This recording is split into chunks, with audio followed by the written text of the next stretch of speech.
سب سے بیشتر ہمارے آقا نامدار امام زمان مالک دو جہان نور خداوند برحق نور مولانا شاہ کریم الحسینی حاضر امام کی مبارک نام پہ صلوات پڑھیے۔ اللہم صلی علی محمد و آل محمد۔ دینداروں، اس سے پہلے کہ میں اپنے آج کے اس واعظ کا آغاز کروں، بہنوں سے میری گزارش ہے کہ پیچھے جو آواز ہے اگر آپ کسی بھی طرح اسے کم کر سکتی ہیں تو بڑی مہربانی ہوگی آپ سے۔ دینداروں، یہ جو 3 لیکچرز یا واعظ جو بھی آپ کہیں جس کا پروگرام رکھا گیا ہے، اس میں وقتاً فوقتاً ہماری جماعت میں اندرون جماعت اور باہر سے ہمارے طریقے کے بارے میں جو مختلف سوالات پوچھے جاتے ہیں، خاص طور پر اسلام کے دوسرے طریقوں کے مقابلے میں ہمارا طریقہ جو مختلف طریقہ ہے، اس کے بارے میں جو مختلف نوعیت کے سوالات پوچھے جاتے ہیں، ان سوالات پر مبنی میں کچھ باتیں آپ کے سامنے پیش کروں گا آئندہ اپنے 2 لیکچروں میں۔ آج آپ میں سے بہتوں کو یاد ہوگا چند ہفتے پہلے میں نے ایک منڈلی میں ایک واعظ کیا تھا، جو اس منڈلی میں وقت کی محدود حد کی وجہ سے وہ واعظ ادھورا رہ گیا تھا۔ جماعت کے دینداروں کی جانب سے مجھے حکم کیا گیا تھا کہ میں اس واعظ کو مکمل کروں، تو آج میں اس واعظ کو کچھ حصہ اس کا دہراؤں گا اور اس واعظ کو مکمل کروں گا، اور آئندہ اپنے 2 واعظوں میں ہمارے طریقے کے بارے میں اٹھنے والے سوالات کے بارے میں گزارش کروں گا۔ جو واعظ دینداروں میں گزشتہ ایک مجلس میں کر رہا تھا، اس کا عنوان اس طرح تھا کہ ہم اپنے روزمرہ زندگی میں اپنی مختلف امیدوں، مختلف خواہشات کے لیے اور اپنے اوپر آنے والی تکالیف اور مشکلات کی آسانی کے لیے دن میں کئی دفعہ رسمی طور پر یا غیر رسمی طور پہ اپنا ہاتھ بلند کر کے خدا سے دعائیں مانگتے ہیں، اور ان دعاؤں میں اپنے تمنا کی اظہار کرتے ہیں کہ خدایا یہ جو مجھ پہ مصیبتیں آئی ہیں اسے دور کر دے، اور یہ جو میری امیدیں ہیں اسے پوری کر دے۔ لیکن اس میں اکثر و بیشتر یہ سوال اور یہ شکوہ جماعتوں میں پایا جاتا ہے کہ خدا تو قرآن میں فرماتا ہے کہ اذا سألک عبادی عنی فإنی قریب اجیب دعوت داعی اذا دعان، کہ جب میرا بندہ مجھے بلاتا ہے تو میں جواب دیتا ہوں، میں بہت قریب ہوں، اس کے پاس ہی ہوتا ہوں، ہر پکارنے والے کو اس کا جواب دیتا ہوں۔ لیکن ہمیں تو کبھی پتہ نہیں چلا کہ ہماری جو دعا ہم مانگتے ہیں وہ پوری بھی ہوتی ہے، خدا سنتا بھی ہے یا نہیں سنتا ہے۔ اور اکثر و بیشتر یہ شکایت ہوتی ہے کہ ہم تو برسوں سے مانگ رہے ہیں، 20 سال ہو گئے، 30 سال ہو گئے، 40 سال ہو گئی، ہماری ایک بھی امید پوری نہیں ہوئی ہے۔ تو یہ جو دعا ہم مانگتے ہیں اپنے ہاتھوں کو بلند کر کے، دل ہی دل میں مانگتے ہیں یا بڑی آواز میں مانگتے ہیں، اس دعا کے بارے میں اس کے بہت سے عوامل ہیں، بہت سی ایسی باتیں ہیں کہ جن کا ہمارے ذہن میں ہونا بہت ضروری ہے، تاکہ ہمیں پتہ چلے کہ ہم جو دعا مانگتے ہیں ان میں کن کن چیزوں کا ہونا ضروری ہے اور کن کن چیزوں کا نہیں ہونا ضروری ہے۔ لیکن اس سے بھی پہلے کہ ہم دعا مانگنے کی طرف آتے ہیں، ہم ذرا یہ جاننے کی کوشش کریں کہ آخر ہم اس دنیا کے اندر چاہتے کیا ہے، اور کیا ہر وہ چیز جو ہم چاہتے ہیں وہ ہمیں حاصل ہونا اور پورا ہونا ضروری ہے؟ کیا ہو سکتا ہے؟ خدا کے قانون میں اس کا امکان ہے، خدا کے قانون میں اس کی گنجائش ہے۔ مثلا دنیا میں ہر آدمی یہی تمنا اور یہی توقع رکھتا ہے کہ پیدائش سے لے کے موت تک وہ ہمیشہ خوش رہے، ہمیشہ سکھی رہے، اس پہ کسی قسم کی کوئی تکلیف، کوئی آفت، کوئی مصیبت اور کوئی دشواری نہ آئے۔ وہ چیختا کبھی ہے، چلاتا کبھی ہے، بلبلا اٹھتا ہے کب، جبکہ تھوڑی سی مشکل اور کوئی تکلیف اس کے اوپر آ پڑتی ہے، واویلا مچاتا ہے۔ واویلا کیوں مچاتا ہے؟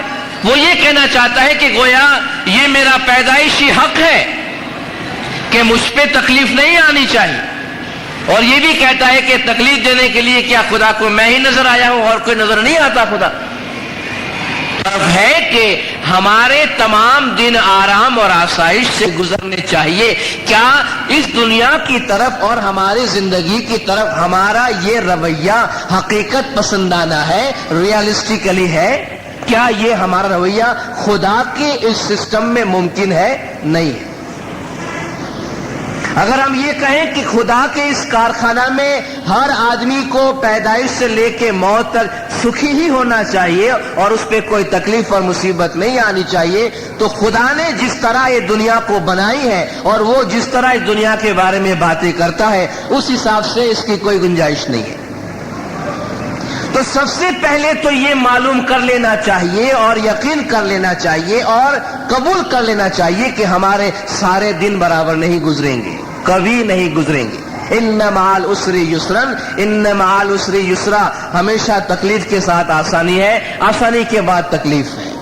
اور خدا خود فرماتا ہے کہ وَلَنَبْلُوَنَّكُمْ بِشَيْءٍ مِّنَ الْخَوْفِ وَالْجُوعِ وَنَقْصٍ مِّنَ الْأَمْوَالِ وَالْأَنفُسِ وَالثَّمَرَاتِ, ہم تمہیں ضرور آزمائیں گے, ہم ضرور تمہیں آزمائیں گے, تمہیں کچھ خوف سے, ڈر سے, تمہارے جان مال, تمہارے پھلوں میں نقصان دے کر. اس کا مطلب یہ ہے کہ اگر کوئی آدمی چند دنوں تک آرام سکون اور راحت میں زندگی گزارتا ہے تو وہ اس بات کے لیے تیار ہو جائے کہ بہت جلد اس کے اوپر کوئی نہ کوئی آزمائش اور امتحان آنے والا ہے. کیونکہ یہ خدا خود فرماتا ہے, خدا خود کسی آدمی کو بہت لمبے عرصے تک بغیر ٹیسٹ کیے, بغیر امتحان لیے آرام میں نہیں دیکھ سکتا. یہ خود خدا کے کلمات ہیں اور یہ فلسفہ زندگی کا ہے جو قرآن شریف میں ہم کو دیا گیا ہے. اگر یہ دنیا تکلیف اور مصیبتوں سے آزاد رہنے کی گنجائش دنیا میں ہوتی تو خدا کے جو محبوب لوگ تھے, یعنی جو پیغمبر تھے, جو امام ہے, جو ولی اولیاء اور نیک آدمی ہے, ان کو تو کم سے کم دنیا میں سکھ چین اور سکون نصیب ہونا چاہیے تھا. لیکن آپ اگر دیکھیں گے تو عام طور پہ تو جو زیادہ مومن ہے, زیادہ اچھا ہے, زیادہ بھگت ہے, پیر پیغمبر اور ائمہ ہے, ان میں اتنی ہی زیادہ مصیبتیں ملوث ہیں, ان پہ اتنی ہی زیادہ تکلیف آئی ہوئی ہے. خدا فرماتا ہے کہ ویسے بھی دنیا میں تکلیف تو ہے, اگر نہیں آئی تمہارے نصیب میں تو میں تم کو آزماؤں گا, تم کو چھوڑوں گا نہیں. تو اس اعتبار سے یہ بات ہمیں باور کر لینی چاہیے کہ دنیا میں اگر ہمیں 4 دن سکون کے آرام کے نصیب ہوتے ہیں تو 4 دن تکلیف کے بھی ہماری زندگی میں آئیں گے. اگر ہم 12 گھنٹہ روشنی میں بیٹھتے ہیں تو 12 گھنٹہ اندھیرے میں بیٹھنا پڑے گا. اگر ہم کچھ تندرستی کے دن گزارتے ہیں تو کچھ بیماری بھی ہم پر آئے گی, کچھ اچھے حالات آتے ہیں تو کچھ برے حالات بھی ہماری زندگی میں آئے گی. اور وہ مولا مشکل کشا جن کے در پہ آ کے ہم روزانہ دعا مانگتے ہیں کہ یا مولا گج جماعت کی تمام مشکلیں آسان کر,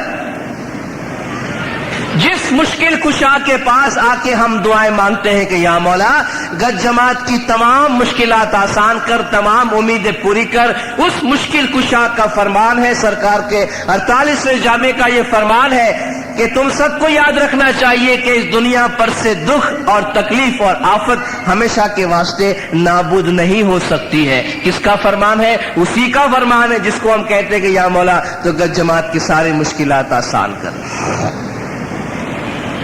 ہمارے کتنی بھی دعا و برکات ہو, مولا نے فرمایا ہزاروں دعا عشیسوں کے باوجود اس دنیا پر سے دکھ تکلیف آفت ہمیشہ کے واسطے نابود نہیں ہو سکتی ہے, اور تم میں سے ہر ایک کو دکھ اور تکلیف کا اپنا اپنا حصہ بھگتنا پڑے گا.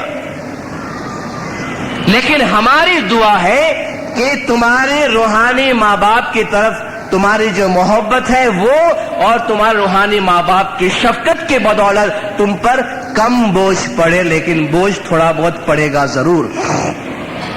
میں یہ باتیں کیوں عرض کر رہا ہوں؟ میں یہ باتیں اس لیے عرض کر رہا ہوں کہ ہم جو دعائیں مانگتے ہیں اس کے بارے میں ہمارے ذہن میں غلط خیالات نہیں ہونے چاہیے کہ بھئی جو بھی ہم مانگتے ہیں ہمیں ملنے چاہیے. دنیا کے بارے میں ہمارا رویہ ایسا ہو کہ یہ دنیا خدا نے جیسی بنائی ہے ویسی ہی ہمیں ایکسپٹ کرنی ہے, ویسی ہی ہمیں قبول کرنی ہے, اور اس کے بعد جو کچھ ہمارے حق میں آیا ہے، جو کچھ ہمارے حصے میں آیا ہے، اس کو کس طریقے سے برداشت کیا جائے وہ دیکھنا ہے۔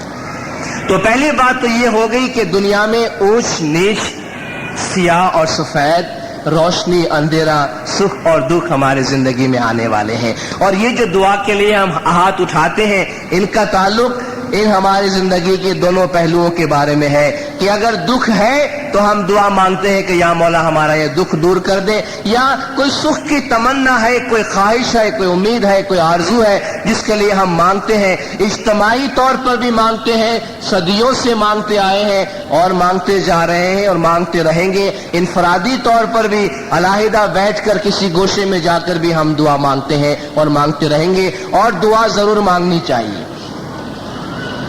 کیونکہ جب میں نے یہ عرض کیا کہ بھئی سکھ اور دکھ جو دنیا میں آنے ہیں وہ آنے والے ہیں، اس سے میری مراد یہ ہرگز نہیں ہے کہ ہم نصیب کے پرستار بن جائے یا قسمت کے پرستار بن جائے کہ بھئی اگر میرے نصیب میں دکھ لکھا ہے تو دعا مانگنے سے کچھ فرق نہیں پڑے گا، اور میرے نصیب میں اگر سکھ لکھا ہے تو مجھے مانگنے کی کوئی ضرورت نہیں ہے۔ میں ایسی کوئی بات آپ سے نہیں کر رہا۔ مجموعی طور پر ہماری زندگی میں اچھے اور برے دن آئیں گے جنہیں قبول کرنے کی ضرورت ہے، ورنہ خدا ہی کے کارخانے میں، خدا کے قانون میں خدا کا فرمان ہے کہ قل ما یعبأ بکم ربی لولا دعاؤکم، کہہ دو ان سے کہ اگر تم اللہ سے دعا نہیں مانگو گے تو اللہ تمہاری کوئی پرواہ نہیں کرے گا۔ ایک ماں کو پتا ہے کہ اس کے بچے کو کب بھوک لگتی ہے یا پیاس لگتی ہے یا دودھ کی ضرورت ہے، اس کے باوجود بچے کو رونا پڑتا ہے، چلانا پڑتا ہے، ماں کی توجہ اپنی جانب مبذول کرانے کے لیے۔ تو دعا مانگنے کی خود خدا نے تاکید فرمائی ہے، دعا مانگنے کا خود خدا نے حکم فرمایا ہے، اپنے آرزوؤں اور اپنی امیدوں کو خداوند تعالیٰ کے سامنے کھول کر پیش کرنے کا خدا نے حکم دیا ہے۔ اس لیے ہم دعائیں مانگتے ہیں اور ہمیں دعائیں مانگنی چاہیے، اور ہمارے ان دعاؤں میں اثر کیسے پیدا ہو، ہمارے ان دعاؤں میں تاثیر کیسے پیدا ہو، اور ہمیں یہ کیسے معلوم ہو کہ ہماری دعا قبول ہوئی ہے یا نہیں ہوئی ہے، یا ہماری دعا کن صورتوں میں ہمارے پاس آتی ہے، اس کا علم ہونا ہمیں بہت ضروری ہے۔ اور اس سلسلے میں چند بنیادی نکات میں آپ کے سامنے پیش کرنا چاہتا ہوں۔ اس میں سب سے پہلی بات یہ ہے کہ جب ہم دعا کے لیے بیٹھتے ہیں، یہ ہم جماعت خانے دعا پڑھتے ہیں، میں اس کی بات نہیں کرتا، یہ جو ہم انڈیویجول اپنا انفرادی کمیونیکیشن کرتے ہیں مولا کے ساتھ دعا سے پہلے یا دعا کے بعد، سونے سے پہلے یا نیند سے اٹھ کے یا جماعت خانے کسی کونے میں بیٹھ کے مولا کے ساتھ جو باتیں کرتے ہیں، اپنے پرسنل مسائل جو ڈسکس کرتے ہیں خدا کے ساتھ، ہم اس کی بات کرتے ہیں۔ اس میں سب سے پہلی شرط یہ ہے کہ جس کے آگے ہم ہاتھ اٹھاتے ہیں اس ذات پہ ہمارا ایمان پورا ہونا چاہیے۔ وما دعاء الکافرین الا فی ضلال، کافروں کی دعا ضائع جاتی ہے، دعا بھی مانگتے ہوں گے لیکن چونکہ ایمان نہیں ہے، جس ہستی سے مانگتے ہو اس ہستی پہ باور ہی نہیں کرتے ہو تو تمہاری دعائیں ضائع جاتی ہے۔ اور دعا مانگنے کے آداب ہوتے ہیں، ہر مذہبی عمل کی ایک ڈسپلن ہوتی ہے، ڈیسنسی ہوتی ہے، خوبصورتی ہوتی ہے، کرنے کا ایک طریقہ آتا ہے۔ دعا کرانے کا ہمارے پیروں نے ہمیں ایک طریقہ دیا ہے، اس میں ایک مراد ہے، کوئی میسج ہے۔ ہم کوئی مکھی کامڑے صاحبان کے ساتھ ہاتھ ملانے کے واسطے نہیں آتے ہیں، وہ تو مولا کا ہاتھ ہے، وہ مولا کا ہاتھ ہے، وہاں گناہوں کی معافی کے لیے جاتے ہیں۔ ہمیں کیوں کہا گیا کہ ہاتھ جوڑ کر کہو کہ تو وہ تقصیردار بندو سرتا پا گنہگار؟ ہاتھ جوڑنے کا اس لیے کہا گیا کہ تم اپنے تمام اختیارات سپرد کر دیتے ہو، اور جس طرح جس کا ہاتھ باندھ دیا گیا وہ گرفتار ہو جاتا ہے، اس کے اختیارات سلب کر لیے جاتے ہیں، اس طرح بندہ یعنی ہاتھ بندھا ہوا خدا کے پاس جاتا ہے اور کہتا ہے کہ میں گنہگار ہوں سر سے پاؤں تک، اور اس کے دل میں ندامت کا احساس بھی ہونا چاہیے۔ یا جب چھانٹے کے لیے جاتا ہے یا جب آب شفا کی پیالی اٹھاتا ہے، یہ آداب کیوں سکھائے گئے ہیں؟ یہ اللہ کا جو شاہی دربار ہے اس دربار کی آداب ہے۔ اسی طرح جب ہم ہاتھ اٹھاتے ہیں خدا کے سامنے تو ہم کس حیثیت سے اپنا ہاتھ اٹھاتے ہیں؟ کیا سمجھ کے ہم اپنا ہاتھ خدا کے سامنے اٹھاتے ہیں؟ اپنا حق مانگتے ہیں یا خدا کا فیور مانگتے ہیں؟ ہم اپنا حق مانگتے ہیں یا خدا کی مہربانی مانگتے ہیں؟ اگر حق مانگتے ہیں تو بولنے کا طریقہ دوسرا ہوگا، اگر مہربانی مانگتے ہیں، فضل مانگتے ہیں، فیور مانگتے ہیں، بھیک مانگتے ہیں تو بھیک مانگنے کا طریقہ اور ہوتا ہے۔ اور ہم جانتے ہیں کہ خدا سے ہم اپنا حق نہیں مانگ سکتے، خدا پہ ہمارا کوئی حق نہیں ہے۔ جان دی ہوئی اسی کی تھی، حق تو یہ ہے کہ حق ادا نہ ہوا۔ اگر میں شہید بھی ہو گیا، اپنی جان بھی دے دی تو بھی یہی ہوا کہ بے جان بھی ہم نے دی، تم نے ہماری چیز ہمیں واپس کر دی، ابھی تک تم نے کچھ بھی نہیں کیا ہے، کوئی حق ادا نہیں کیا تم نے۔ ہم نے اپنا تن من دھن سب کچھ اگر اس کے حوالے کر دیا تب بھی ہم نے کچھ نہیں دیا، کیونکہ اس میں سے ہمارا ہے کچھ بھی نہیں، سب کچھ اسی کا ہے، ہم نے اس کے حوالے کیا۔ اس لیے خدا اور بندے کے درمیان حق کا سوال نہیں آتا، بھیک کا سوال آتا ہے۔ اللہ غنی وانتم الفقراء، اللہ غنی ہے اور تم فقیر ہو۔ قل یا ایھا الناس انتم الفقراء الی اللہ واللہ هو غنی حمید، اے انسانوں اللہ کے سامنے تم بھکاری ہو، فقیر ہو اور خدا غنی اور تعریف کے لائق ہے۔ اب اگر ہم بھکاری ہیں، فقیر ہے، روحانی بادشاہ اللہم مالک الملک تؤتی الملک من تشاء، اے اللہ تو سلطنتوں کا مالک ہے، جسے چاہے سلطنت دے دے، تنزع الملک ممن تشاء، جس سے چاہے سلطنت لے لے، تو عز من تشاء تذل من تشاء، جسے چاہے عزت دے، جس سے چاہے اس سے عزت لے کے ذلیل کر دے۔ بیدک الخیر، تیرے ہاتھ میں اچھائی ہے۔ اس بادشاہ سے جب ہم مانگتے ہیں بھکاری بن کے تو کیسے مانگیں گے؟ وہ احساس اپنے دل میں پیدا ہونا چاہیے کہ ہم واقعی ایک حقیر ناچیز بھکاری کی حیثیت سے روحانی بادشاہ کے آگے اپنا ہاتھ پھیلاتے ہیں۔ اگر ہم اپنی دعاؤں میں اپنا ہاتھ تک بلند نہ کریں، اتنی سستی یا اتنی لا تعلقی کا اظہار کریں، تو آپ بتائیے وہ خدا ہماری دعاؤں سے کیا تعلق رکھے گا؟ میں بیٹھے بیٹھے خدا سے دعا مانگ رہا ہوں، لیکن عام طور پہ یوں بھی آپ دیکھیے ہماری جماعتوں میں اللہم اغفر لنا ذنوبنا میں کتنے لوگ ہیں جو واقعی اپنا ہاتھ بلند کرتے ہیں، ہاتھ ہماری گود میں پڑا رہتا ہے، تکلیف ہوتی ہے، ہماری انرجی جاتی ہے ہاتھوں کو اوپر لانے کے لیے نا۔ جب صلوات پڑھنے کے لیے کہا جاتا ہے، کتنے لوگ ہیں جو واقعی یہ ثواب صلوات کا لوٹتے ہیں۔ جب مشکل آسان کی دعائیں مانگی جاتی ہیں، کتنے لوگ ہیں جو واقعی کہتے کہ آمین یا مولا، جو مخی نے کہا ہے میری طرف سے بھی کہا ہے، اس لیے میں کہتا ہوں آمین، ایسا ہی ہو جیسا کہ کہا گیا۔ کتنے لوگ کہتے ہیں پارٹیسپیشن نہیں ہے ہمارا، کیونکہ ہمیں پتا نہیں ہے کہ پارٹیسپیشن کی ضرورت ہے۔ مکی صاحب تو دعا مانگتے ہیں، لیکن ساری جماعت تو کہنا ہے کہ ہاں خداوند ہم بھی ان دعاؤں میں شامل ہیں، یہ ہماری بھی دعا ہے جو ہم آمین کہتے ہوئے شرکت کرتے ہیں اس میں۔ تو یہ جو ڈیسنسی ہے، یہ جو سمبولک لینگویج ہے، یہ جو زبان ہے کمیونیکیشن کا، اس پہ عمل ہونا چاہیے۔ تو کم از کم ایک بھکاری جب اپنا کاسہ گداگیری یعنی اپنا پیالہ بھیک مانگنے کا جب تک پھیلاتا نہیں ہے تب تک بھیک نہیں ملتی اس کو۔ ایک بھکاری اگر اپنی سیلف ریسپیکٹ کی بات کرے کہ میں بھیک تو مانگوں گا لیکن نہ پیالہ پھیلاؤں گا نہ ہاتھ پھیلاؤں گا، میرے گھر پہ کوئی آ کے دے جائے، ایسے بھکاری نہیں ہوتے بازاروں میں آج کل۔ خدا کے سامنے کم از کم عزت نفسی کی بات نہیں ہوتی ہے۔ اس لیے جتنا اپنے آپ کو ہم حقیر بنا سکے، اپنے دل کی گہرائیوں کے ساتھ، اپنے احساسات کے ساتھ اتنا حقیر اور اتنے عاجز بن کر ہم دعا مانگے، اور ان دعاؤں میں ہمیں جو کہنا ہے ہم کہیں۔ حضور اکرم صلی اللہ علیہ وآلہ وسلم صلوات اللہ علیہ نے فرمایا کہ دیکھو، جب تم خدا سے دعا مانگو تو اپنے ہاتھوں کو بلند کر کے خدا سے دعا مانگو، اور جب تم دعا مانگ لو تو ویسے ہی اپنے ہاتھوں کو چھوڑ مت دو۔ تم یہ احساس کرو، محسوس کرو کہ تمہارے ہاتھ میں خدا نے تمہاری دعائیں قبول کر کے تمہیں دی ہے، اس کو اپنے چہرے پہ پھیر لو۔ گویا تم نے ناشکری نہیں کی، بلکہ جو کچھ خدا نے تمہیں دیا تم نے قبول کیا کہ آمین خداوند، جو کچھ میرے حوالے کیا گیا میں اس سے قبول کرتا ہوں۔ اس میں تشکر کا اظہار ہے، اس میں شکریہ کا اظہار ہے۔ اور دعا مانگنے سے پہلے کسی سے بھی کوئی بات کرنے جاتے ہیں تو کچھ تحفے تحائف دینے پڑتے ہیں۔ خدا کو لالچ کی ضرورت نہیں، لیکن آپ دیکھیں خدا کا سسٹم بھی ایسا ہے، خدا کو بھی اپنی تعریف اچھی لگتی ہے۔ خدا نے بھی نزول قرآن کا آغاز فرمایا تو الحمدللہ رب العالمین الرحمن الرحیم مالک یوم الدین کہہ کے کروایا۔ وہ کہتا ہے کہ سب تعریف اللہ کی ہے، ہم سے اس لیے کہتا ہے کہ تم کہو کہ سب تعریفیں اس کی ہے، اس میں تمہاری بھلائی ہے۔ تمہاری بھلائی یہ ہے کہ تم اپنی تعریف کر کے بڑائی نہیں کرو گے۔ اگر اللہ اکبر نہیں کہو گے، سبحان اللہ نہیں کہو گے، الحمدللہ نہیں کہو گے تو اپنا سر بلند کرو گے، خود کو گھمنڈ میں ڈال دو گے، خود کو بڑائی میں ڈال دو گے۔ اس لیے جب تم اللہ اکبر کہو گے تو تمہارا اپنا سر نیچا ہوگا، جب تم الحمدللہ کہو گے تو تمہارا سر نیچا ہوگا کہ نہیں میری کوئی تعریف نہیں ہے، تعریف خدا کی ہے۔ اسی لیے ہم سے یہ تسبیحات پڑھنے کو کہا گیا ہے۔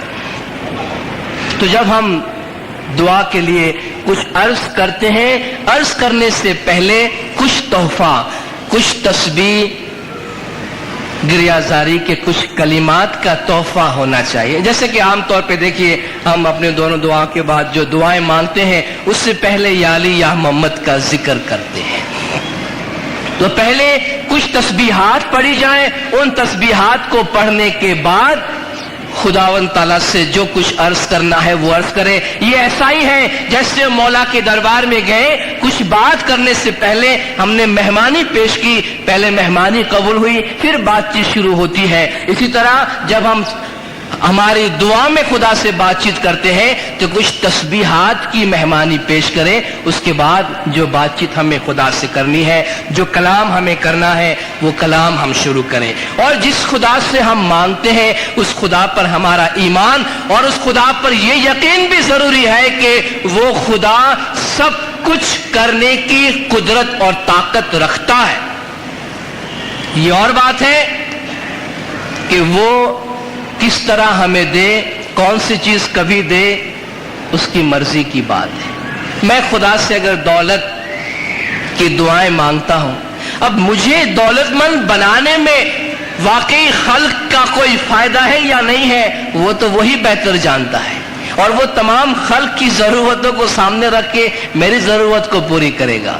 بہت دفعہ ہم کہتے ہیں کہ ہماری دعائیں قبول نہیں ہوتی ہے، خدا خود فرماتا ہے قرآن میں کہ بہت سے انسان اکثر خیر کی دعائیں ایسی مانگتا ہے کہ جیسے شر کی دعائیں مانگتا ہے، یعنی اچھائی برائی کے لیے بھی اکثر انسان ایسی دعائیں مانگ لیتا ہے جیسی کہ وہ اچھائی کے لیے مانگتا ہے۔ اب کوئی آدمی برائی کے لیے دعا مانگتا ہے؟ کوئی بھی آدمی ہاتھ اٹھا کر خدا سے کوئی برائی کی دعا مانگتا ہے اپنی ذات کے لیے؟ کوئی نہیں مانگتا۔ ہر آدمی یہ سمجھتا ہے کہ وہ جو دعا مانگ رہا ہے وہ اچھا ہی مانگ رہا ہے، لیکن خدا فرماتے ہیں بہت سے لوگ برائی کی دعا مانگتے ہیں۔ جس کو میں اپنے لیے اچھائی کی دعا سمجھتا ہوں، ہو سکتا ہے خدا اس کو اپنی نظر سے میرے لیے برائی کی دعا سمجھتا ہے، اور اگر وہ میرے حق میں برا ہے تو خدا میرے حق میں برا تو کبھی نہیں چاہے گا، اس لیے میری دعا قبول نہیں کرے گا۔ نادان ہے۔ جس طرح کہ ایک بچہ صبح سے لے کے رات تک اپنی ماں سے میٹھی چیز کھانے کے لیے مانگتا رہے، اور بچہ تو یہ سمجھتا ہے کہ بڑا اچھا کر رہا ہے، دنیا میں میٹھی چیز سے زیادہ اچھی بچے کو اور کیا لگنے والی تھی، لیکن اس کی ماں کو یا باپ کو پتا ہے کہ یہ جو چیز مانگ رہا ہے اس میں اس کی برائی ہے، اس لیے وہ ریلیز نہیں کریں گے، نہیں دیں گے بچے کو۔ بچہ سمجھے گا ماں دشمن ہے میرے جو میری دعا قبول نہیں کرتی، لیکن ماں کو پتا ہے کہ اس دعا میں برائی ہے، اسے قبول نہیں کیا جا سکتا۔ اس لیے ہر چیز جو ہم مانگتے ہیں، بہت دفعہ ہم اپنی بھلائی کی جو خواہش کرتے ہیں اس کے اندر کہیں دوسروں کی برائی بھی چھپی ہوئی ہوتی ہے۔ ہمارے خواہش کے اندر ہم اپنے اچھا اس طرح چاہتے ہیں کہ جس میں کسی اور کا برا بھی ہونے والا ہوتا ہے، تو خدا اس کو قبول نہیں کرتا۔ اور خدا بادشاہ ہے، خدا مالک ہے، ہماری دعاؤں کو وہ کسی بھی صورت سے ہمیں لوٹاتا ہے، ہمیں اس کا پتہ نہیں ہوتا۔ ہم نے اگر ایک تمنا کا اظہار کیا ہے خدا سے، خدا 4 طریقوں سے وہ ہمیں دے سکتا ہے۔ ہم نے جو مانگا ہو سکتا ہے وہی ہم کو دے دے، ہو سکتا ہے وہی چیز کسی دوسری صورت میں دے دے، ہو سکتا ہے ویسی ہی کوئی اور چیز ہم کو دے دے، ہو سکتا ہے اس کے برابر کوئی آفت یا بلا ہم پہ آنے والی تھی، اس نے ہمارے سر سے اٹھا لیا، ہمیں پتہ نہیں ہے۔ ہم تو یہ شکوہ کرتے ہیں کہ ہماری دعا قبول نہیں ہوتی ہے۔ مولا روم فرماتے کہ ایک شخص ہمیشہ آدھی رات کو اٹھ کے خدا کا ذکر کیا کرتا تھا۔ ایک دفعہ شیطان نے آ کے ورغلایا، وسوسہ کیا کہ بھائی کیوں اپنا وقت ضائع کر رہے ہو؟ کہا کیوں خدا کو یاد کرتا ہوں۔ اب بیوقوف نہیں بنو، خدا نے تم کو جواب دیا، اللہ اللہ کرتے ہو، ایک دفعہ بھی بندہ بندہ سنا تم نے اپنے کان سے؟ ہاں بات تو بڑی معقول کہی ہے اس نے، کئی سال گزر گئے ابھی تک مجھے بندہ بندہ نام کا کوئی آواز تو سامنے سے آئی نہیں ہے، میں اللہ اللہ کیا جا رہا ہوں۔ ٹھیک ہے بولا، یہ تو کوئی میرا خیر خواہ معلوم ہوتا ہے۔ سو گیا کہ بھئی اب اللہ اللہ کرنے کی ضرورت نہیں، اچھا ہوا یار اس نے بڑا اچھا مشورہ مجھے دیا، میں اپنا وقت ضائع کر رہا۔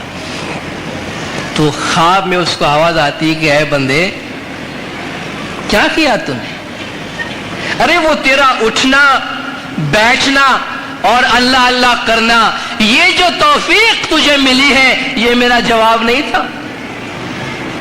To get up and sit in بندگی امام نے فرمایا itself is a blessings، برکات۔ اٹھنا اور بیٹھنا بندگی کے اندر یہ بھی ایک برکت ہے، یہ بھی ایک برکت ہے، یہی تو جواب ہے۔ کیوں دوسرے نہیں اٹھے، میں اٹھا اور میں اٹھ کر بیٹھا اور مجھے یہ شناخت حاصل ہوئی کہ میں آدھا گھنٹہ ذکر کر سکوں، کیا یہ جواب نہیں ہے؟ یہ خدا کا میری ذات کے ساتھ دلچسپی اور انٹرسٹ نہیں ہے؟ خدا کا یہ خدا کا جواب نہیں ہے؟ کیا ہم خدا کا جواب ویسا ہی چاہتے ہیں جیسا ہم خدا سے کلام کرتے ہیں؟ نہیں، جس طرح ہم ایک جانور سے بات نہیں کر سکتے ہیں اس طرح خدا کا ہمارے کمیونیکیشن کا لینگویج دوسرا ہوتا ہے۔ خدا کس طرح کس گھڑی ہمیں سنبھالتا ہے ہمیں پتہ نہیں ہے، اس لیے اکثر و بیشتر ہم مایوسی اور نا امیدی میں ہوتے ہیں۔ ایک مثال بیان کی جاتی ہے، تمثیل ہے لیکن حقیقت کا اس میں ایک انداز پایا جاتا ہے کہ ایک آدمی رات کو سویا، خواب میں اس نے دیکھا کہ وہ دریا کنارے چل رہا ہے۔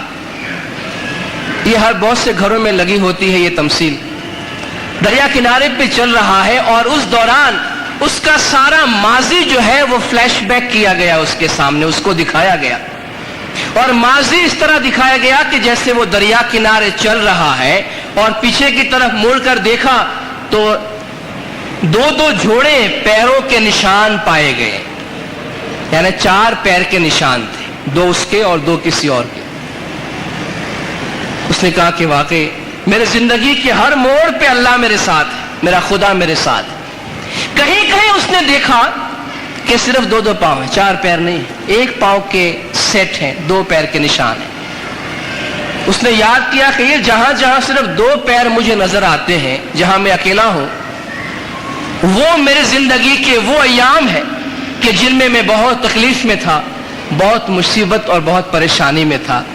تو اس نے خدا سے شکوہ کی، خدایا یہ تیرا کیسا انصاف ہے، جن دنوں میں آرام سے رہا ہوں، راحت سے رہا ہوں، تو میرے ساتھ چلتا رہا، جب مجھ پہ آفت آئی ہے، مصیبت آئی ہے، تکلیف آئی ہے تو مجھے تنہا چھوڑ کے چلا گیا، میں اکیلا پھرتا رہا ہوں ماضی میں اپنی زندگی میں۔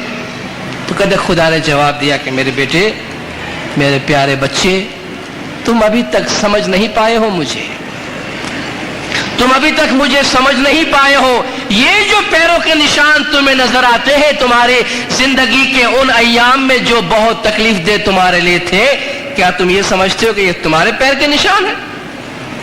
یہ تمہارے پیر کے نشان نہیں ہے، یہ میرے پیر کے نشان ہے۔ تم تو میرے گود میں تھے اس وقت، تم تو میرے سینے سے چمٹے ہوئے تھے۔ تمہاری مشکل اور تکلیف کے دنوں میں نے تمہیں پیدل چلنے بھی نہیں دیا، اپنے لخت جگر کی طرح تمہیں اٹھا کر میں نے اپنے جگر سے لگایا ہے، تم مجھ سے شکوا کرتے ہو۔ تو خیال آیا کہ نہیں، زندگی کو دیکھنے کا رویہ ایسا ہوتا ہے۔ ہم کتنی دفعہ یہ شکایت کرتے ہیں کہ ہماری دعا سنی نہیں جاتی، قبول نہیں کی جاتی۔ یہ بتائیے کہ ہم اپنی زندگی میں کتنی مرتبہ شکر کرتے ہیں؟ ہمیں ہماری دعاؤں کے نتیجے میں کچھ تو ملا ہوگا نا۔ 20 سال پہلے جن چیزوں کی ہم دعاؤں میں تمنا کرتے تھے، آج ان کی تمنا نہیں کرتے کیونکہ مل گئی ہے، اس سے کہیں زیادہ مل گئی ہے۔ اور آج جن چیزوں کی تمنا ہم 20 سال کے بعد کرتے ہیں اپنی دعاؤں میں، وہ ہمیں 1 سال میں مولا دے دیتا ہے۔ اتنی مہربانیوں اور اتنی شفقتوں کے بعد، ہماری دعاؤں کے اتنے جوابات کے بعد ہم دن میں کتنی مرتبہ شکر کرتے ہیں؟ ہم نے کتنی مرتبہ مولا سے کہا کہ یا مولا تیرا شکریہ، تھینکس، تو نے ہماری بات سنی، ہمارا کام کیا۔ اگر اپنے دل کی گہرائی میں جھانک کر دیکھیں تو ہم بڑے تھینک لیس لوگ ہیں، ہم بالکل شکر نہیں کرتے ہیں، بالکل شکر نہیں کرتے، بلکہ ہماری دعاؤں میں روزانہ ایک حصہ شکر کا ہونا چاہیے، یا ہفتے میں کچھ دن شکر کے ہونے چاہیے کہ یا مولا آج میں صرف شکرن للہ کہوں گا والحمدللہ کہوں گا، مجھے کچھ نہیں چاہیے، کچھ نہیں مانگنا ہے۔ یہ بھی ایک کمیونیکیشن ہے۔ آپ سوچئے اگر ہم خود ماں باپ ہیں، پیرنٹس ہیں، اپنے گھر میں جاتے ہیں اور بچہ کہتا ہے آ کے کہ ڈیڈی یا ممی آپ نے میرا یہ کام کر دیا، آپ کا بہت بہت شکریہ، کل کے پیسے سے میں نے آج پیسے بچائے رکھے، میں آپ سے پیسہ نہیں مانگتا، آپ مجھے بہت پیار کرتے ہیں، میں آپ کو تھینکس کہنا چاہتا ہوں اور پیار کرنا چاہتا ہوں، اس باپ کا، ماں کا دل گردہ کتنا بڑا ہو جاتا ہے۔ کتنی خوشی ہوتی ہے کہ میری اولاد میں کتنی سمجھ ہے، کتنی لیاقت ہے، کتنی انڈرسٹینڈنگ ہے میرے بچے کے اندر۔ مولا کے یہ روحانی بچے کتنی دفعہ دن میں اپنے مولا سے کہتے ہیں کہ تھینک یو حضرت امام، آپ نے ہمارا یہ کام کیا۔ تھینکس کہنے سے، شکریہ کرنے سے جو نعمتیں، جو مہربانیاں ہمیں ملی ہے اس میں اسٹیبلٹی پیدا ہو جاتی ہے، اور خود ہمیں بھی ایک قسم کی راحت، ایک قسم کا چین، ایک قسم کا سکون حاصل ہوتا ہے۔ ہمیشہ خدا سے مانگنا نہیں چاہیے، ہمیشہ نہیں مانگنا چاہیے، کبھی کبھی تھینکس کہے، کبھی کبھی شکر کہے، کبھی کبھی اپنے دعاؤں کے اندر اپنے حق میں نہیں دوسروں کے حق میں دعائیں مانگیں، مزہ آتا ہے۔ دوسروں کے حق میں سیلف لیسنس کا اظہار کریں، اور دوسروں کے حق میں، ایسے کے حق میں خدا نخواستہ جن سے آپ کے تعلقات خراب ہیں، خدا نخواستہ کوئی ایسا ہے کہ جن کے بارے میں ہمارے دل میں کوئی چبھن ہے، کوئی خلش ہے، کوئی ناراضگی ہے، اچھا نہیں لگتا وہ ہمیں، یا ہم ان کو نہیں بھاتے یا وہ ہمیں نہیں بھاتے۔ مزہ اس وقت آتا ہے کہ ہم اپنی دعا میں، اپنی تسبیح میں اس آدمی کا، اس بھائی یا بہن کا نام لے کے یا مولا آج کی یہ میں اپنی تسبیح، اپنی دعا اپنے اس بھائی اور بہن کے حوالے کرنا چاہتا ہوں۔ یا مولا وہ فلان جو مجھے اچھا نہیں لگتا یا اچھی نہیں لگتی، یا جس کے ساتھ میرے تعلقات خراب ہیں، یا مولا میری تمام نیک خواہشات اور نیک دعائیں آج اس کے واسطے ہیں، اس کی جو امیدیں ہیں، جو خواہشات ہیں، جو تمنا ہے، سب پوری ہو جائیں۔ اس میں ایک معجزہ ہوگا، اس میں ایک میراکل ہوگا ہمارے لیے، اور یہ قرآن کی تعلیم ہے، قرآن کا فارمولا ہے کہ اگر تمہارے تعلقات کسی کے ساتھ خراب ہے، تم اپنی دعاؤں میں اس کو یاد کر کے اس کے حق میں بھلی دعائیں کرو۔ یہ ایسا ہے جیسا کہ برائی کا بدلہ تم اچھائی سے دیتے ہو۔ خدا نے فرمایا تم دیکھ لینا بہت جلد وہ تمہارا جگری قریبی دوست بن جائے گا۔ آزما کے دیکھ سکتے ہیں، آزما کے دیکھ سکتے ہیں۔ اگر ہم سب کے دلوں میں یہی پوزیٹیو تھنکنگ آ جائے، ہر ایک کے دل میں یہی پوزیٹیو خیال آئے کہ ہم خدا نہ خواستہ کوئی ہمیں اچھا نہیں لگتا، ان کو اگر ہم اپنے دعاؤں میں یاد کر کے ان کے حق میں بھلی دعائیں کر سکتے ہیں، تو حسد، دشمنی، جلن، نا اتفاقی کی کوئی گنجائش، کوئی جگہ باقی نہیں رہے۔ یہ بھی ہمارے دعا کا ایک پورشن ہونا چاہیے، یہ بھی ہمارے دعاؤں کا ایک حصہ ہونا چاہیے۔ اور ہماری دعاؤں کے درمیان میں نے پہلے عرض کیا تھا جو بات ضروری ہے وہ یہ کہ کنڈیشنل دعائیں نہیں ہونی چاہیے۔ کوئی سکھائے، کوئی مانتا ہے کہ یا مولا اگر میرا فلان کام ہو گیا تو میں فلان کام کروں گا۔ عام طور پر بہنوں میں یہ بات زیادہ پائی جاتی ہے، جو منتیں مان لیتے ہیں کہ اگر میری یہ امید پوری ہو گئی تو میں 7 دن جماعت خانے جاؤں گی، یا 40 دن روٹیاں پکا کے لے جاؤں گی، یا بہت قسم کی باتیں۔ یہ جو ہے نا یہ سودا بازی ہے خدا کے ساتھ، اور خدا کو میں نے عرض کیا تھا ان سودے بازی میں کوئی انٹرسٹ نہیں ہے۔ ہم 40 دن جماعت خانے میں آئیں گے تو بھی ہمیں فائدہ ہے، ہم نیک کام کریں گے تو بھی ہمیں فائدہ ہے، ہم خامخواہ اپنے آپ کو دکھی کریں گے۔ میں نے عرض کیا تھا خدا کسی کے پریشر میں نہیں آتا ہے، خدا کسی کے پریشر کے تحت کام نہیں کرتا ہے، خدا محبت کی زبان سنتا ہے، محبت کی زبان بولتا ہے، خدا ریالٹی کی باتیں کرتا ہے۔ اس لیے کوئی سکھا کوئی مانتا مان کے خواہ اپنے آپ کو مصیبت میں مت ڈالیے، جو کام کر سکتے ہیں وہ کر لیں، ایسا نہ ہو کہ ہم ایک منت مان لیں بعد میں وہ کام ہم سے پوری نہ ہو۔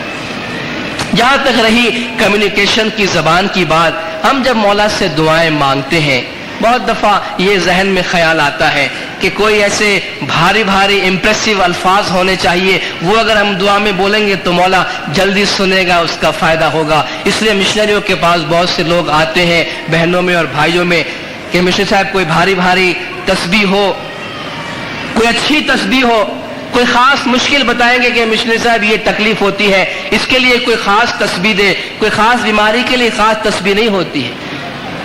تسبیح کا تعلق ڈائریکٹ کسی بیماری یا کسی مصیبت سے نہیں ہے، تسبیح کا تعلق دل سے ہے۔ تسبیح ہمت دینے والی چیز ہے، تسبیح جو ہے مشکلات برداشت کرنے کی طاقت دینے والی چیز ہے۔ اور ایسا نہیں کہ مولا نے تسبیحات جماعت میں جو دی ہے اس کے اثرات کم ہیں اور کچھ تسبیحات بھاری بھاری مشنریوں کو دے کے رکھی ہے مولا نے۔ ہمارے پاس کوئی تسبیح نہیں ہے، ہم بھی یہی تسبیح پڑھتے ہیں، اللہ اکبر، سبحان اللہ، الحمدللہ، شکرن للہ، یا رحمان یا رحیم، یہی تسبیحات جماعت کرنے کے، یا علی یا محمد، یہی تسبیحات سب پڑھتے ہیں۔ کوئی بھاری بھاری مشکل الفاظ لکھ کے عربی میں لے آ کے پڑھنے کی کوشش کرتے ہیں، صحیح طرح سے پڑھ نہیں سکتے، معنی ایک کی دوسرا بات دوسری ہو جاتی ہے اور فائدے کے بجائے نقصان ہو جاتا ہے۔ اگر مولا ہمیں اپنے روحانی اولاد کہتے ہیں اور ہم مولا کے ساتھ ماں تا تم نے جانو اور تمہیں ہی ماتا تمہیں ہی پتا کا ریلیشن رکھتے ہیں، تو بچے اور ماں کی زبان کیا ہوتی ہے؟ کیا بچہ ماں سے ایسی بات کرتا ہے کہ ماں کو ڈکشنری دیکھنے کی ضرورت پڑے کہ بچہ کیا بولتا ہے؟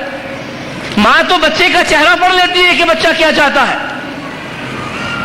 عاشق اور معشوق کی زبان کے اندر وہ کوئی شیکسپیئر کی زبان نہیں آتی ہے، اس کے اندر اس میں ڈکشنریاں نہیں آتی ہے، بھاری بھاری الفاظ نہیں آتے ہیں، اس میں تو خیالات کا اور محبت کا اظہار ہوتا ہے۔ ایک بچہ توتلی زبان میں بھی جو کچھ کہتا ہے، ماں دوسری مرتبہ نہیں پوچھتی کہ بچے نے کیا کہا، سمجھ جاتی ہے کیا کہا۔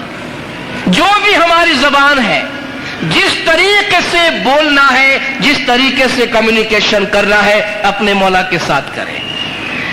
دل کھول کے جو بھی اپنا مسئلہ ہے کھول کے اس کے سامنے پیش کرے۔ وہ ہمارا بادشاہ ہے تو ساتھ ساتھ ہماری ماں ہمارا باپ بھی ہے۔ وہی تو ایک جگہ ہے جہاں ہم اپنے دل کو کھول سکتے ہیں، جہاں ہم اپنا دل کھول کے اس کے ساتھ بات کر سکتے ہیں۔ اور دعائیں مانگنے کا ایک اور پہلو ہے کہ کبھی بھی کوئی بری دعا نہیں مانگنی چاہیے۔ بری دعا ویسے کوئی نہیں مانگتا، غصے میں مانگتا ہے۔ کبھی ہم غصے میں آ جاتے ہیں تو کچھ الفاظ اپنے لیے برا کہہ دیتے ہیں نا۔ آدمی طیش میں آتا ہے تو اپنے لیے موت مانگ لیتا ہے، اپنے اوپر کوئی بیماری مانگ لیتا ہے، کوئی آفت مانگ لیتا ہے، اپنے آپ کو وکٹیمائز کرنے کے لیے تاکہ سامنے والے کی ہمدردی حاصل ہو۔ ایسا کبھی نہیں کرنا چاہیے۔ کیوں نہیں کرنا چاہیے؟ اس لیے نہیں کرنا چاہیے کہ احساس اور جذبات کے ساتھ جو بات کہی جاتی ہے وہی قبول ہوتی ہے۔ حضور نے فرمایا کہ تم بیماروں سے اپنے حق میں دعائیں کروایا کرو۔ رسول نے فرمایا کہ بیماروں سے اپنے حق میں دعائیں کروایا کرو۔ کیا مطلب ہے اس کا؟ کہ روزانہ ہاسپٹل میں جائیں کہ جتنے بھی لوگ ہیں ان سے کہے کہ بھائی تم بھلے بیمار ہو میرے حق میں دعا کرنا۔ رسول کی حدیث ہے کہ بیماروں سے دعا کروایا کرو۔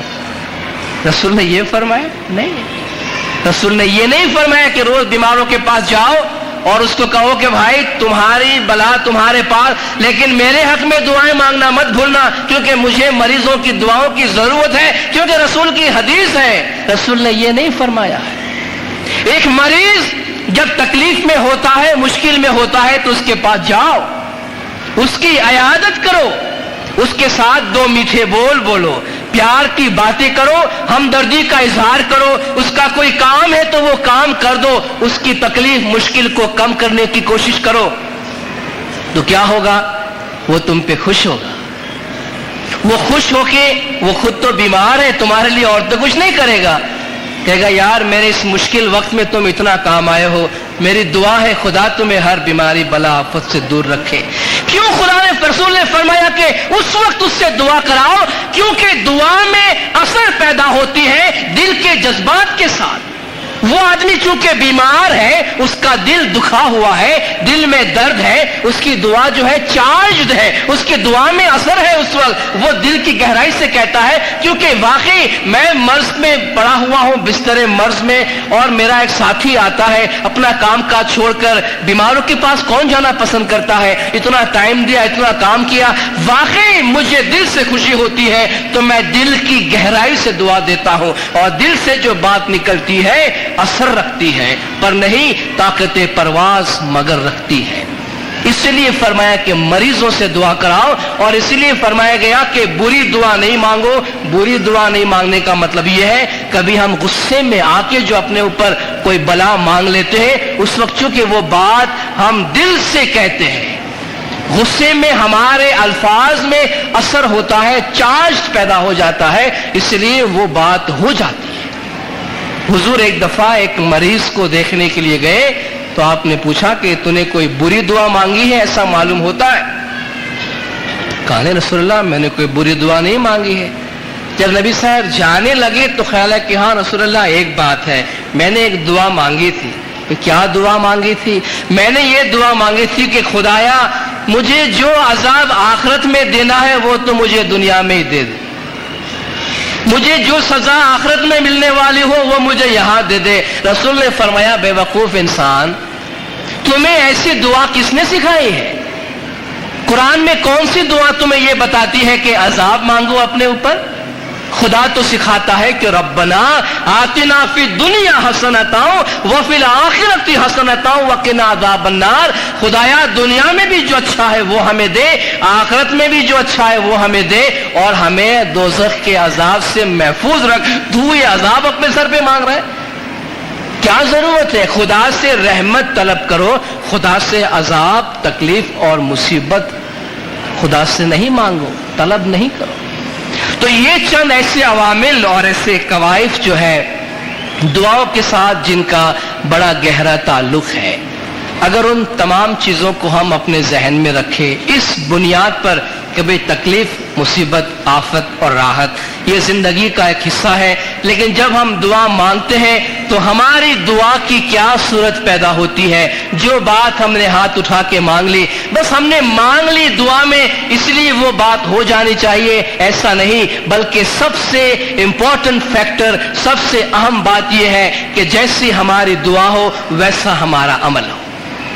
اگر ہمارا عمل ہمارے دعا کے خلاف ہے تو وہ دعا مذاق ہے۔ اگر میں صحت کی دعا مانگتا ہوں لیکن نہ میں کھانے پینے کی پرواہ کرتا ہوں اور تمام بری عادتیں مجھ میں ہے تو خدا مجھے صحت کہاں سے لا کے دے گا؟ اگر میں اپنے بچوں کو اچھی تعلیم دلوانا چاہتا ہوں، بڑا آدمی بنانا چاہتا ہوں، میں اپنے بچوں کو اسکول بھی نہیں بھیجتا، اچھا معاشرہ نہیں دیتا، تو خدا اس کو اچھا نیک بڑا انسان کہاں سے بنائے گا؟ میں کسی درخت سے پھل طلب کرتا ہوں، میں بیج ہی نہیں بوتا درخت کے واسطے، تو وہ پھل کے آسمان سے گریں گے میرے سر پہ؟ تو سب سے اہم نقطہ اس کے اندر یہ ہے کہ ہم جو بھی دعا مانگے ہمارا عمل، ہمارا جد و جہد، ہمارا اسٹرگل اسی راہ میں ہونا چاہیے۔ تو یہ دعا کے بارے میں چند باتیں تھی جو میں آپ کے سامنے پیش کرنا چاہ رہا تھا۔ انشاءاللہ اسماعیلی طریقے کے بارے میں کچھ باتیں اپنے آئندہ 2 واعظوں میں آپ کے سامنے پیش کروں گا۔ خداوند نور مولانا شاہ کریم الحسینی حاضر امام ہم سب کو اپنے مذہب کی حقیقی سمجھ عطا فرمائے، مولا گج جماعت کی تمام گناہ معاف کرے، سب کی نیک امیدیں پوری کرے، آخری دم تک ایمان سلامت رکھے، سکھی سلامت و آباد رکھے، دیدار نصیب کرے۔ صلوات پر دیندارو، اللہم صلی علی محمد۔ خانہ حاضر مسکی سلام آباد رکھے، ایمان دیدار نصیب کرے۔ خانہ